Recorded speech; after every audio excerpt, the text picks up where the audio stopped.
I'm Kevin, and I'm joined by my co-host with Harrison Bader like hair. Yeah, it's a weird ordeal. Katie is just proving to be childish. Which is why I don't feel I would give $5 million to Jack Campbell. I don't know. Baseball is one of those sports where anyone who makes the playoffs really can be a contender. I think the Padres definitely do it.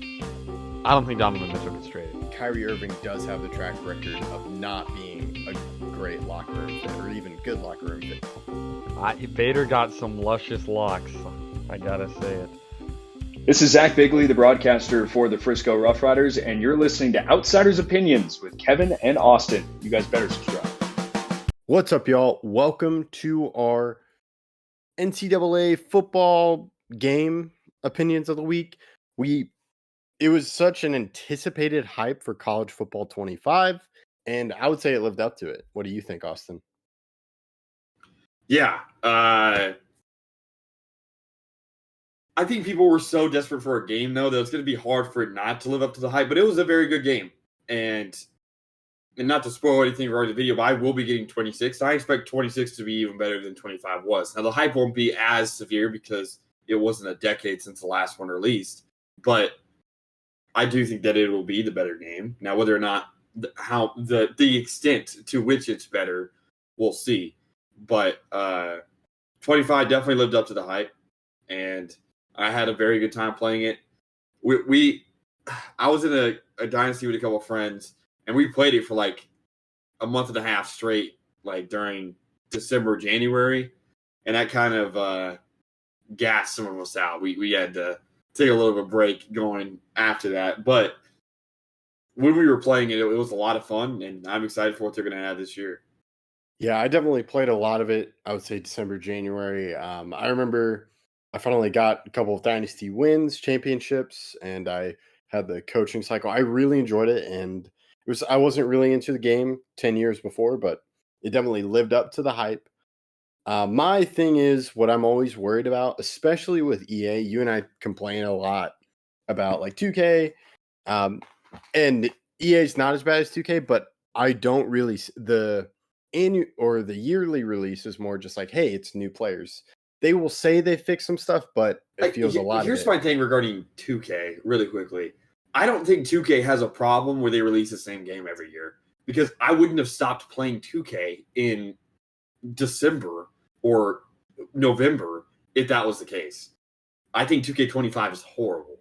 I loved 2K24. If they had just reskinned the game, I would definitely still be playing it.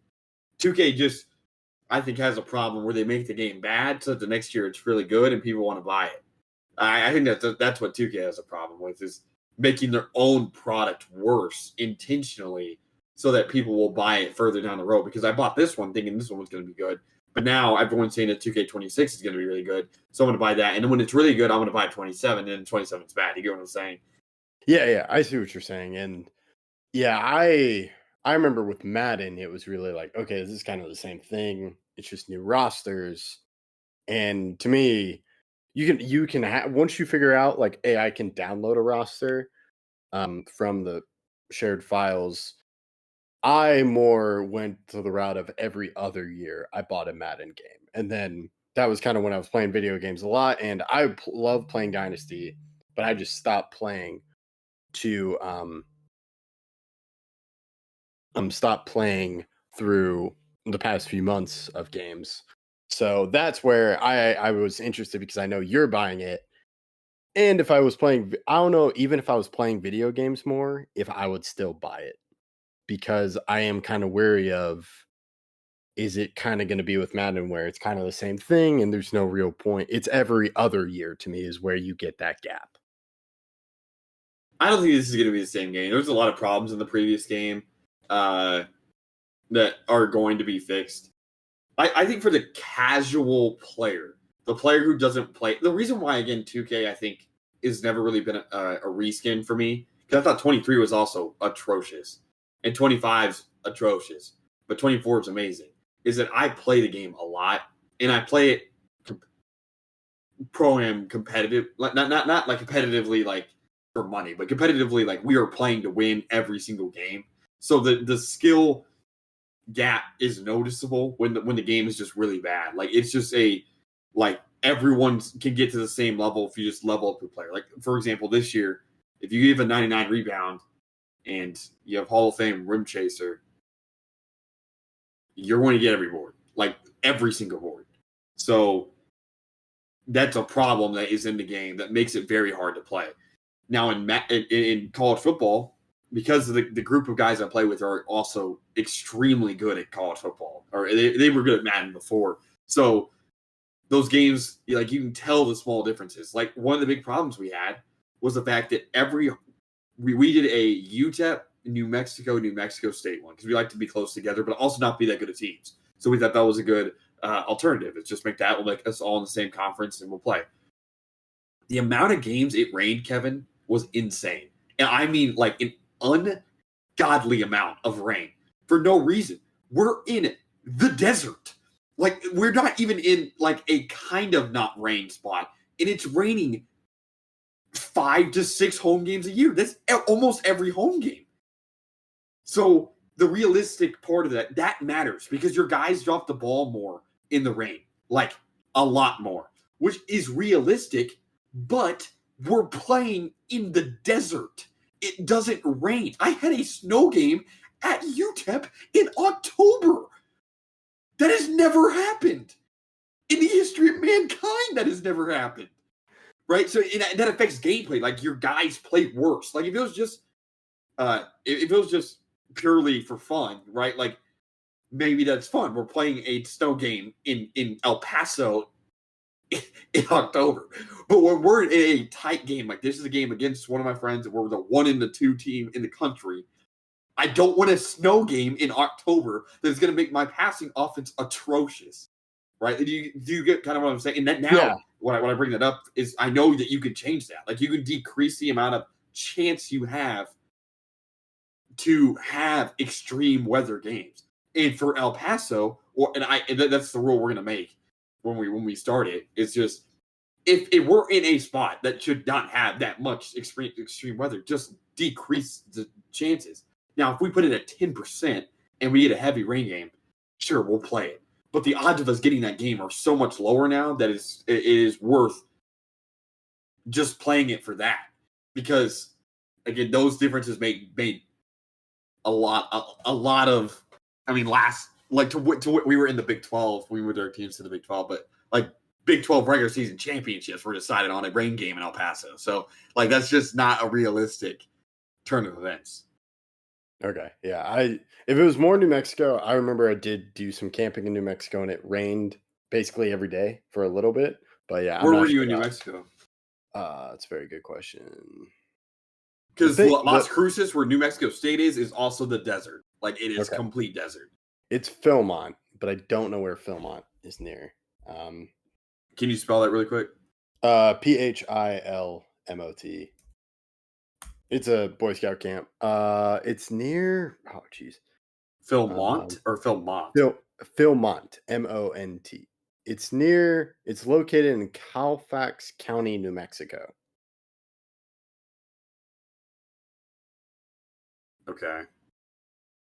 But yeah, it basically like it was hiking and stuff, and yeah, it rained every day.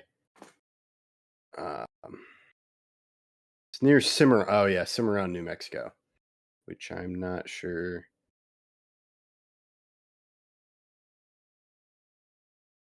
But that I think is farther than El Paso. Well, yeah, but Las Cruces is literally across the street, basically. Really? Across the Rio Grande. Well, literally, like if you just follow the Rio Grande 30 minutes up the road, you're in Las Cruces. So it should not, and that's where New Mexico State is. Now, I've been to Santa Fe, and it was pretty deserty. I've never been to Albuquerque, which is where New Mexico is. So, not familiar with that. But let's just say I've been to El Paso before. It does not do that. That is not, it is in the desert. It is a desert mountain city. It does not rain that much. My dad grew up there. So I think I would have some sort of knowledge regarding the historical rain patterns in El Paso. I'm like, how many rain games, Dad? Because my dad played high school football. Did you play in your entire career? 1.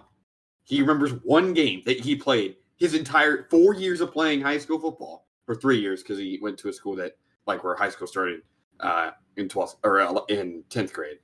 So played for 3 years. One game he remembers that it rained at all. Now I'm not saying heavy rain, rained at all. So to have that decide again Big 12 championships, it was a point of contention. We have a friend and a common person on this podcast, Seth, that he lost a game against a 1-11 UCLA because it was raining.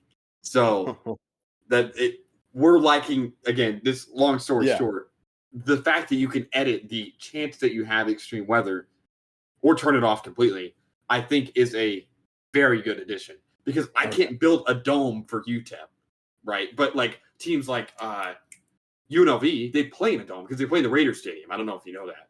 But the UNLV plays at the Raider Stadium, so they're in a dome. They could never be affected by rain in any game, right? So that advantage, we had somebody else play with us and played at UNLV, would be severe because they're never going to have to deal with that weather factor. So I think that ability to change it, if you want to keep it at the same percentage, you keep it at the same percentage. I think that ability to change it is good.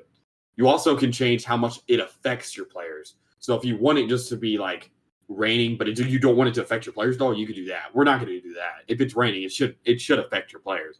We're just going to decrease the odds of it raining. So that's a big change that I obviously enjoyed. Yeah, I was not expecting for that to be the first change you mentioned, but you did bring up a good point of it affecting players. I did see some stuff with Road to Glory, where you do have high school, which is kind of a main thing. And then I've been seeing, I'm not sure, everyone's just hitting the transfer portal now.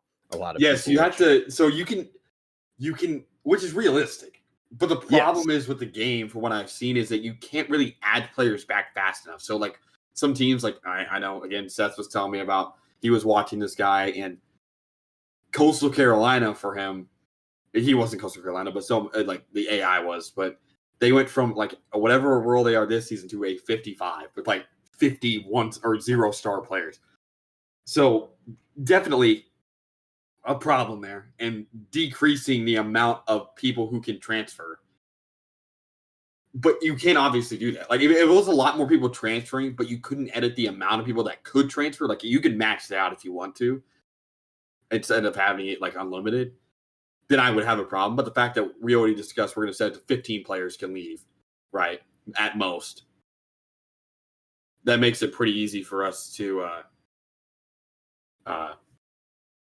manage that. But yes, it's definitely a problem. If left unchecked, could be catastrophic, but you can't change the amount of people who are going to be transfers. Yeah, because I'm just thinking, I'm like, how could you do that? If it's unlimited, how can you get everything back? Even if, like, I saw someone, that's just terrible.